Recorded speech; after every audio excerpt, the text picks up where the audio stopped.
काय अडचण काय होती म्हणून आत्महत्या केली? आमचे बँकेचे कर्ज होते. बँकेच्या कर्जाला दरवर्षी ते नोटीस द्यायची.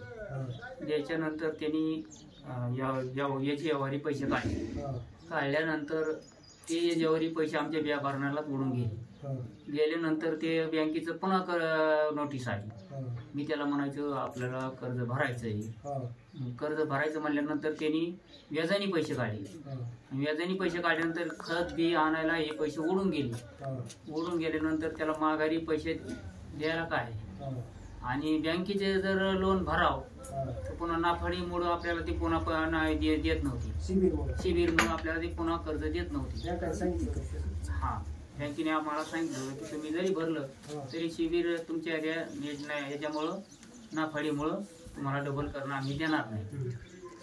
यंदा पीक पाणी कसं होतं? पीक पाणी तर काही परवडत नाही त्याला. खतात पिशातच सगळं गेलं, त्याच्यातच सगळं गेलं ना, काही राहिलंच नाही शिल्लक. विमा काही आलं नाही, काही नाही आला. जी मदत आहे ती कर्जामुळे बँका तिकडच हे करत होल्ड मारत होते का अकाउंटला? हो, जी बँक जी कर्जामुळे बँक होल्ड मारत होत्या तीच नोटीस आहे बँकेकडनं त्यांना आलेली. बघू शकता तुम्ही, ही जी बँकेने दिलेली ही नोटीस आहे. ही नोटिशीपायी त्यांनी त्यांचा मुलगा गमावलेला आहे. तरी दुसरी गोष्ट, जी आता शेतकऱ्याला एक सर्वात मोठी अडचण आलेली आहे की ज्या शेतकऱ्याकडे कर्ज असेल, शासनवरून सांगताय की होल्ड मारू नका, परंतु बँका ऐकायला तयार नाहीत. आणि ज्यांच्याकडे कर्ज आहे ती जी शासनाची मदत येते ती मदती बँका होल्ड मारून स्टॉप करतात आणि शेतकरी शेवटी मग निराश होतो आणि असे टोकाचे पावलं उचलण्याची पाळी शेतकऱ्यांना येते. ह्या अशा नोटीस बँका पाठवतात. ही महाराष्ट्र बँक बीड नगर नाका ह्या बँकेने त्यांना नोटीस पाठवली आणि ह्या युवंचनेमधून त्यांना हे कर्जापायी त्यांनी आत्महत्या केली. तरी त्यांची पत्नी आहे. आपण त्यांची काय अपेक्षा आहे? तुमची काय अपेक्षा आहे? आमची अपेक्षा आता कर्जामुळे मुलगा गेला. आम्ही आता गळलो होतो, आम्ही काय करावं? आम्हाला त्यांनी पगार चालू करावा. आधार गेला म्हणून आमचा आधार गेला.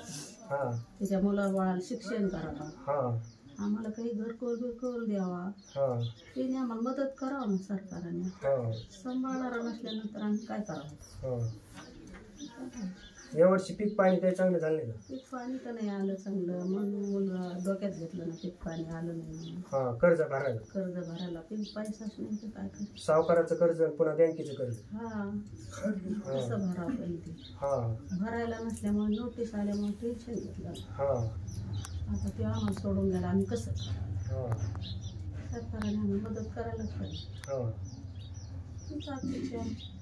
सावकाराचं कर्ज ह्या पीक पाण्यामध्ये त्यांनी फेडलं आणि आता बँकेचं फेडण्यासाठी त्यांच्याकडे पैसा नसल्यामुळे त्यांनी या युवंचनेमधून त्यांनी आत्महत्या केली.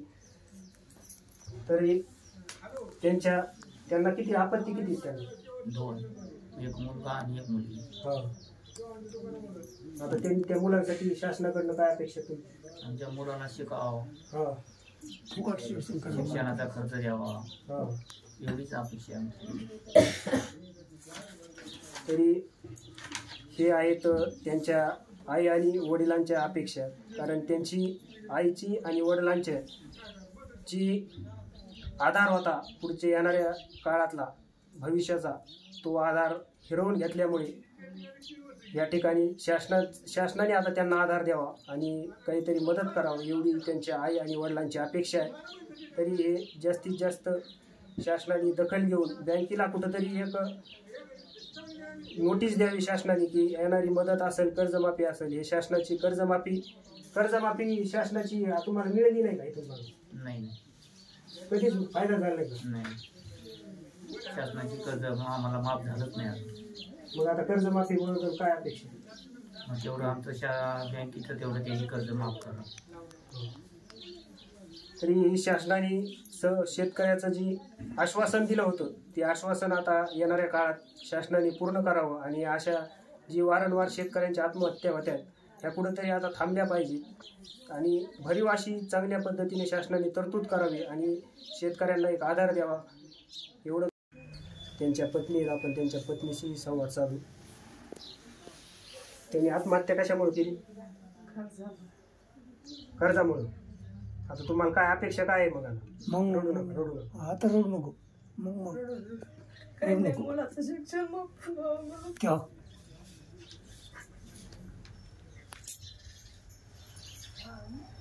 त्यांच्या येणाऱ्या मुलांचा आणि त्यांचा आधार हरवलेला आहे. शेवटी कुणी माणूस असला तरी दुःखीत असतो. तरी तुमच्या आठ गोष्टी काय अपेक्षा आहे? नीट बोल ना. कर्ज काही पगार वगैरे शासनाचा? हात काढ थोडासा. मुलांचं वय किती आहे? पोकट कर.